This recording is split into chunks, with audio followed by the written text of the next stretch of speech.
E aí, galerinha conectada, esse é o canal Exatamente, o canal conecta você a seu futuro. Eu sou o professor Edgar Rafael e sejam bem-vindos para mais uma aula de matemática. Na aula de hoje nós daremos continuidade à playlist Matemática do Zero ao Gênio. E hoje nós estudaremos arranjo. Arranjo é uma parte da análise combinatória que estuda as combinações quando a ordem importa. E você vai perceber que quando você estava estudando o princípio de contagem, você estava aprendendo um pouco sobre arranjo. E aí, prontos para aprender mais sobre matemática? Então bora para a aula de hoje. Vem comigo.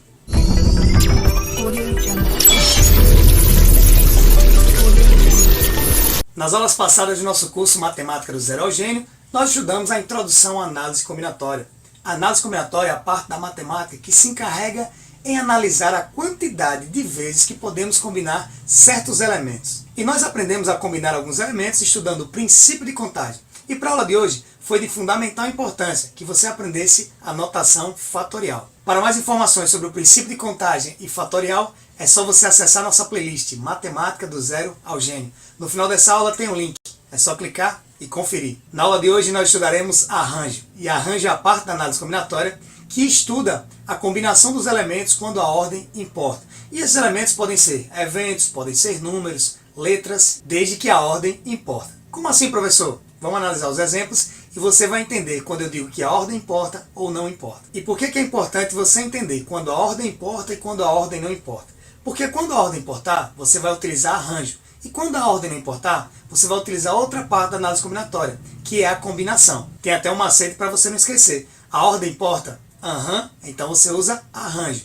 Não, então você vai usar combinação. Mas vamos primeiro entender o que é a ordem importar ou não importar. Vejam essas três letras, A, E, I.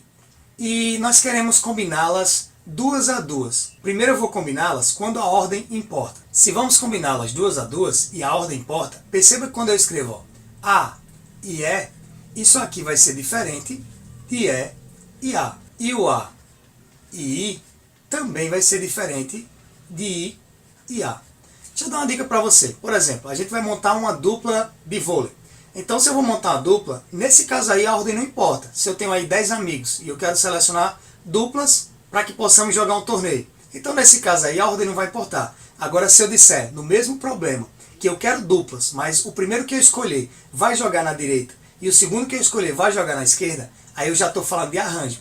Perceba aí que a ordem importa. Por exemplo, numa disputa presidencial, se eu disser que o primeiro que eu escolher na votação entre os partidos vai ser o presidente e o segundo vai ser o vice, perceba aí que a ordem importa. Pois na reunião dos partidos, na hora de decidir quem vai ser o presidente, será aquele que vai ser escolhido primeiro. Então, a ordem importa. Então veremos vários problemas onde a ordem importa e onde a ordem não importa. Veja só, eu sempre penso assim, quando a ordem importa, o problema é sempre bem mais criterioso. Vejam só outro exemplo. Nós vamos montar um time de futsal. O time de futsal tem 5 jogadores e eu quero selecionar numa turma de 30 alunos. Se nós apenas vamos montar o time, é só selecionar 5 alunos e aí não importa a ordem, combinação. Agora veja, se eu disser assim, o primeiro que eu chamar vai para o gol, o segundo vai para a ala direita, o terceiro vai para a ala esquerda, e o quarto vai ficar de pivô, e o quinto vai ficar de fixo. Perceba, cada um tem uma posição. Então nesse caso aí vai ser arranjo, porque a ordem importa. Lembre, a ordem importa se a resposta for arranjo. Se a resposta for não, combinação. Vamos ver outro exemplo. Fila de banco.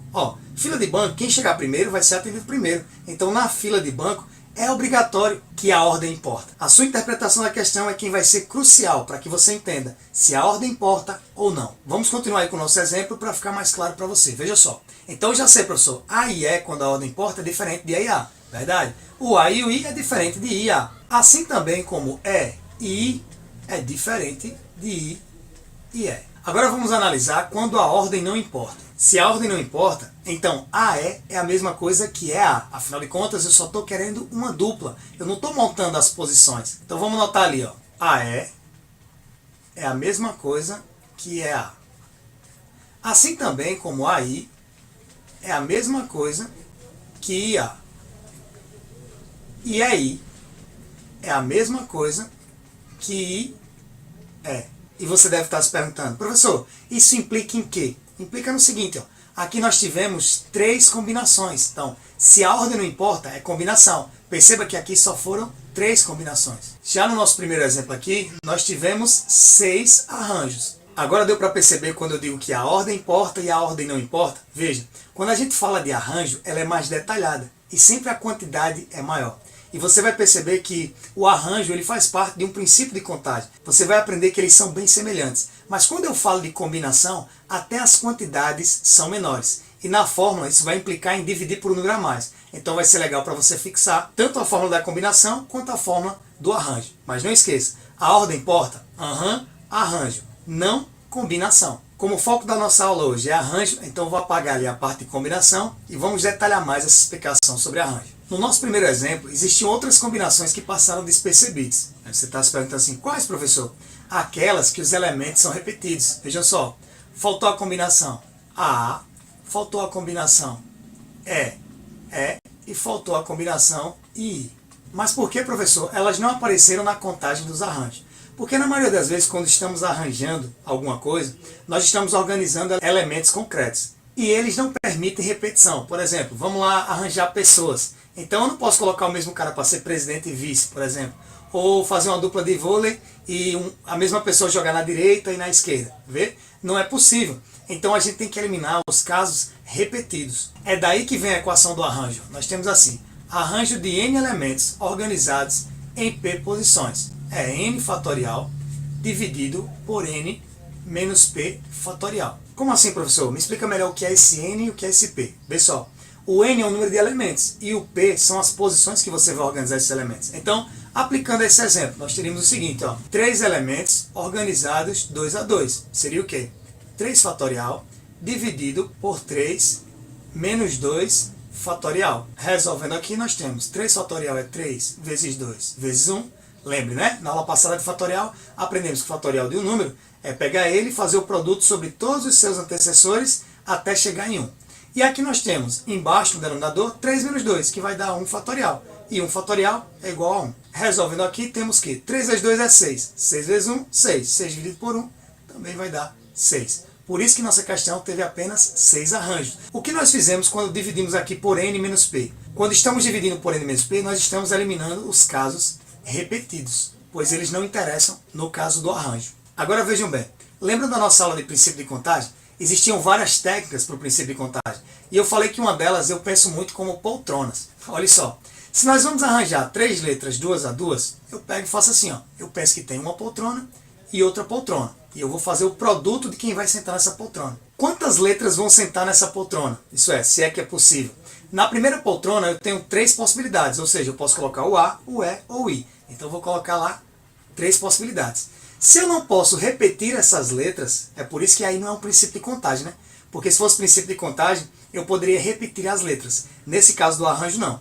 Então já que eu não posso repetir o A, o E e o I, se eu escolhesse ali no lugar daquelas 3, fosse o E, só sobraria para mim o A e o I. Então só sobraria o número 2. E agora é só fazer o produto. 3 vezes 2, 6. Percebe aí a semelhança entre princípio de contagem e arranjo? Na verdade eles são iguais, né? A gente está falando de um princípio de contagem sem repetição. Quando você estudou o princípio de contagem, você estava aprendendo também arranjo. E não necessariamente em todas as questões precisa você utilizar a fórmula. Basta você lembrar do macete das poltronas. Lembrando que as poltronas são os lugares onde você vai organizar e aí é só distribuir os elementos. Agora vamos aplicar o que aprendemos em alguns exemplos mais elaborados para você fixar arranjo. Temos o seguinte exemplo.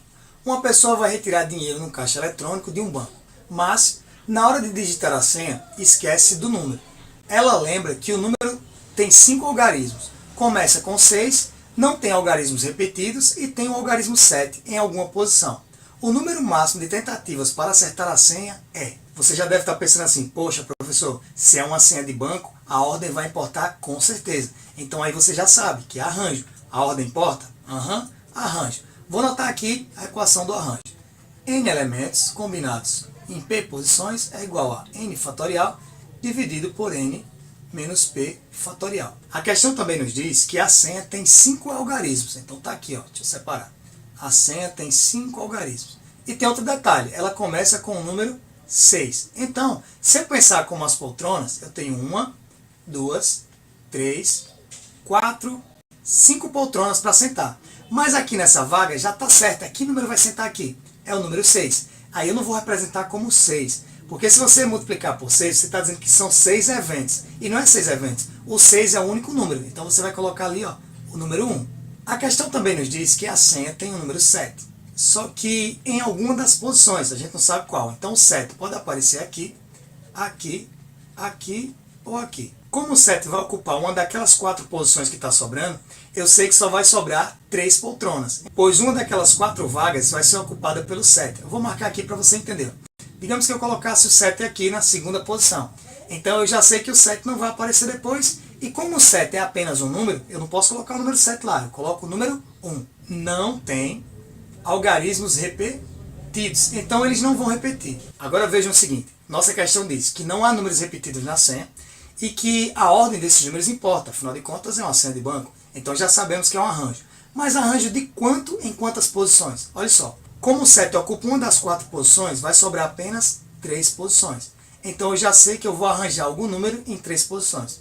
Nosso sistema de numeração tem apenas 10 algarismos, vai de 0 a 9. De 0 a 9, 10 algarismos. Mas veja, eu já usei o 6 e já usei o 7. Vai sobrar quantos algarismos dos 10? Bom, se eu tenho 10, tirei o 6, tirei o 7, tirei 2, ficou 8. Então vai ser um arranjo de 8, 3 a 3. Então vamos lá aplicar na forma. O n é o número de elementos, então vai ficar 8 fatorial dividido por 8 menos 3 fatorial. 8 fatorial, 8 vezes 7 vezes 6 vezes 5 fatorial. Por que o senhor vai parar aí no 5 fatorial, professor? Porque embaixo, percebam, 8 menos 3 vai dar 5, sobrou só o sinal de fatorial. E se nós temos 5 fatorial no numerador e 5 fatorial também no denominador, dá para cortar, porque uma coisa dividida por ela mesma dá 1, e 1 é neutro na multiplicação, não vai mudar em nada. Então vamos fazer esse produto, 8 vezes 7, 56. Agora é só fazer 56 vezes 6. Bora lá. 6 vezes 6, 36. Vai a 3. 6 vezes 5, 30. E aí é só baixar o 3, vai dar 33. Então deu 336. Aí você deve estar dizendo, e aí professor, encontramos a resposta? Muita calma nessa hora. Porque veja, o 7, ela diz que pode estar em qualquer posição. E a gente só usou aqui ó, na segunda. Então ele também pode aparecer na terceira, na quarta e na quinta. Então esse arranjo aqui, ele vai ter que ser multiplicado por quanto? Por 4. Então bora fazer esse produto aqui, ó. 336 vezes 4. Aí vai ficar 4 vezes 6, 24. Vai a 2. 3 vezes 4, 12. E 2, 14. Vai a 1. 3 vezes 4, 12. Com mais 1, 13. 1.344 tentativas para ele encontrar a senha correta. Agora veja que usar o teorema do arranjo não era nem necessário. Se você usasse o esqueminha das poltronas, dava tudo certo. A questão aí está na interpretação. Vamos repetir para você entender que não precisava usar o teorema do arranjo. Bora lá, olha só. Ela diz que tem 5 algarismos. Tranquilo, nós traçamos aqui 5 tracinhos que representam as poltronas. A senha começa com o número 6. Então na primeira poltrona sentou o número 6. E o número 6 representa uma unidade. Então botei o número 1. Ela falou também que não tem números repetidos. Isso é importante, hein? Não aparece número repetido. E que o 7 vai estar em uma dessas posições. Eu acho que a parte mais complicada de interpretar era essa. Que o 7 ia aparecer em uma das 4 opções que restavam. O 7 nós colocamos aqui ocupando a primeira posição. Como ele é o único número, também ficou o número 1. Ficou 1 vezes 1. Agora o seu entendimento. Bom, nosso sistema de numeração tem 10 algarismos. Se nós já usamos 2, que foi o 6 e o 7, sobraram 8. Agora é só você fazer o seguinte, ó, 8 vezes 7 vezes 6. Perceba que 8 vezes 7 vezes 6 é o que nós encontramos aqui, 336. Agora veja a interpretação. Se nesse exemplo o número 7 ocupou apenas uma das 4 vagas, então esse valor ali nós tínhamos que multiplicar ele por 4. 4 vezes 336 deu 1.344. E essa é a quantidade de tentativas que ela tem que ter no mínimo para descobrir a senha correta. Agora vamos ver outro exemplo para você fixar melhor o conteúdo. Nosso próximo exemplo diz o seguinte. Numa cidade A, os números de telefones têm 7 algarismos. Então já vou colocando aqui as 7 poltronas. 1, 2, 3, 4, 5, 6, 7. E vou circular aqui o número 7 para facilitar a nossa interpretação. Sendo que os 3 primeiros constituem o prefixo da cidade. Vejam bem, se esses 3 primeiros números são o prefixo da cidade, quer dizer que eles não vão mudar para nenhum outro número. Eles são fixos. Então, se são números fixos, eu vou até colocar aqui, não sei quais são, tá bom? X, Y e Z. Porque, independente de quais números sejam, eles não vão mudar, são prefixos. Os telefones que terminam em 10 são reservados à farmácia. Então, vou marcar aqui, ó. Os que terminam em 10 são reservados para as farmácias, beleza. E os que têm os 2 últimos algarismos iguais, os 2 últimos algarismos são iguais. Eles são reservados para quem? Para os médicos e para os hospitais. A quantidade dos demais números de telefones disponíveis na cidade A é. A ideia é simples, vejam bem.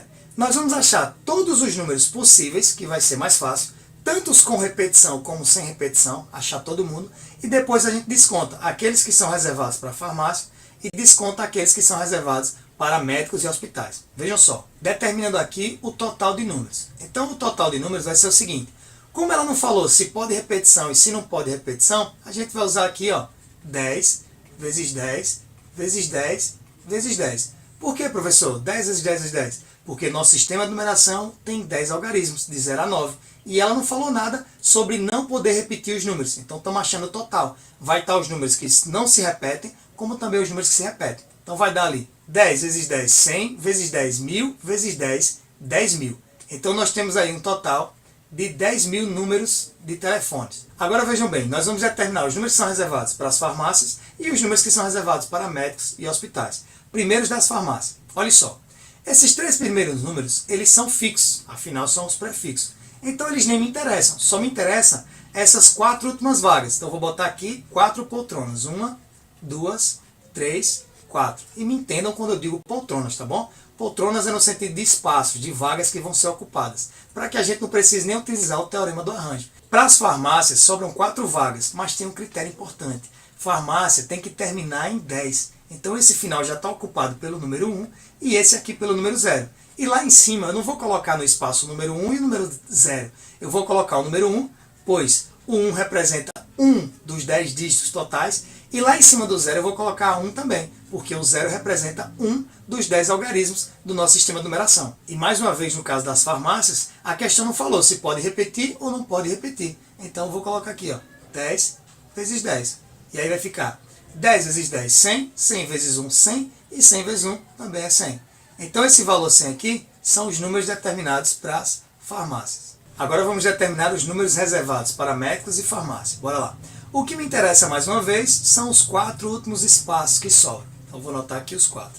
E tem um critério para esses números reservados para os médicos e para os hospitais. Qual é o critério? É que esses dois números sejam repetidos. Então vejam só a ideia. Vou começar com o número 0 e 0. E de novo, esses números reservados para os médicos e hospitais não importam se todos são repetidos ou se os dois primeiros não vão se repetir. O foco é que os dois últimos se repitam. O 0 representa um algarismo, então vou botar aqui. E esse outro 0 representa também um algarismo, vou botar 1. Já que tanto faz se repetir ou não, então vou colocar 10 vezes 10. E 10 vezes 10 vai dar 100. E 100 vezes 1 é 100, então é 100 aqui a quantidade. Aí você vai dizer assim, e aí professor, é 100 a quantidade final de números com os finais repetidos? Calma galera, a gente fez apenas para o número 00.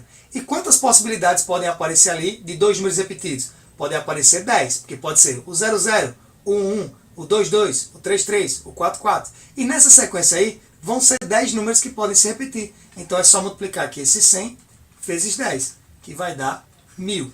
Agora nós vamos somar os reservados para as farmácias com os reservados para os médicos e hospitais. 1000 mais 100 vai dar 1100. E se nós encontramos os que são reservados para farmácias, hospitais e médicos, agora é só subtrair do total e eu sei quanto é que vai faltar. Então vou pegar aqui o total e diminuir 1100. Vai ficar assim, ó, 0 para 0 é 0, 0 para 0 é 0, 1 para 10. Né? Não posso tirar 1 de 0. E aí eu vou dizer 1 para 10, que vai ser 9, e aí eu somo uma unidade aqui embaixo. 1 mais 1 é 2, 2 para 10 dá 8. Então vai restar 8.900 números para os moradores dessa cidade. E repetindo aí para você entender essa questão. Olha só, primeiro nós encontramos os números reservados à farmácia, que terminam em 10. Depois nós encontramos os reservados para os médicos e hospitais, que deu 1000 números. E aí somamos esses números. Deu 1100. E como nós já sabíamos o total de números da cidade, que foi 10.000, bastou diminuir. 10.000 menos 1100 deu 8.900. Então para essa cidade vai restar 8.900 números para os demais cidadãos. Agora vamos a mais um exemplo para você ver como é semelhante arranjo e princípio de contagem. Observe o diagrama. O número de ligações distintas entre x e z é quanto? Então bora lá. Então como é que nós vamos fazer para chegar de x até z? Vejam só, vou começar por esse caminho de cima. A pessoa pode ir por esse caminho x aqui, chegar em R e aqui ela só vai ter uma escolha. E aí você já vai percebendo a semelhança dessa questão com aquela questão das combinações das roupas. Se eu tenho 3 camisas e 2 tênis. De quantas maneiras eu posso combinar? Bom, 3 vezes 2 dá 6. Então aí dá 6 combinações, 6 looks diferentes, com 3 camisas e 2 tênis. Nós vimos isso na aula de princípio de contagem, tá bom? Depois que acabar a aula aqui, você clica lá no link da playlist e vai nessa aula e faz a revisão, beleza? Então vejam só, eu sei que a pessoa que vai de X para R, ela tem 3 opções. Então o que é que eu vou fazer aqui? Ó? Eu vou marcar 3 vezes uma opção para ela ir de R até Z. Então, escolhendo esse destino de X para R e de R para Z, ela vai ter 3 vezes uma possibilidade, que dá 3. E assim também vamos aplicar de X até Y. De X até Y só tem uma. E de Y para Z tem 2. Então, as possibilidades são 1 vezes 2. 1 vezes 2 vai dar 2. E olha que faz sentido, né, galera? Daqui para cá faz 1. Mas ela pode ir tanto por aqui quanto por aqui. Então, de Y até Z, eu tenho 2 caminhos distintos. Agora vamos de X a S e de S para Z. E aí você já entendeu. Aqui tem 3 caminhos e aqui tem 2 caminhos. Então, é só fazer 3 vezes 2. E aí vai dar 6. Mas ainda temos que levar em consideração o seguinte. A pessoa pode ir de X para R e de R para Y e de Y para Z. Então, vai ser 3 vezes de R para Y, vezes 3, e de Y para Z, vezes 2. Vai dar 3 vezes 3, 9, vezes 2, 18. Mas a pessoa também pode escolher ir de X até S. E de S, ela pode escolher ir para Y e depois ir para Z. Então, de X para S é 3, vezes de S para Y é 2, 3 vezes 2, vezes de Y para Z, que também é 2. Então, vai ficar 3 vezes 2, 6, vezes 2, 12. E agora perceba que nós esgotamos todas as possibilidades, todos os caminhos possíveis. Basta agora somar. Vamos lá. 12 e 18 vai dar 30. 36, 36. 36 e 2, 38. 38 e 3, 41. Então nós temos aí 41 possibilidades da pessoa se deslocar de X até Z. E não esqueçam, se você fizer a pergunta, a ordem importa, e a resposta for aham, você vai usar arranjo. Se a resposta for não, você vai usar combinação. Nas próximas aulas nós falaremos sobre combinação, sobre permutação simples, sobre permutação com repetição e também sobre permutação circular. Nossa aula de hoje fica por aqui, espero que vocês tenham gostado e para retribuir é simples, basta se inscrever no canal, deixar o like e compartilhar o vídeo. Lembrando que você também pode ajudar nosso canal financeiramente através do Pix, a chave está aí em cima do quadro. Qualquer dúvida ou sugestão é só deixar aqui nos comentários ou mandar um direct lá no Instagram. Lembrando que lá no Insta eu estou sempre postando o resumo das aulas, então você me segue lá e baixa os arquivos para você fazer aquela revisão de véspera bem da hora. Por hoje é só, fique com Deus e lembre-se, quando a gente se vê, a gente se encontra. Até a próxima aula.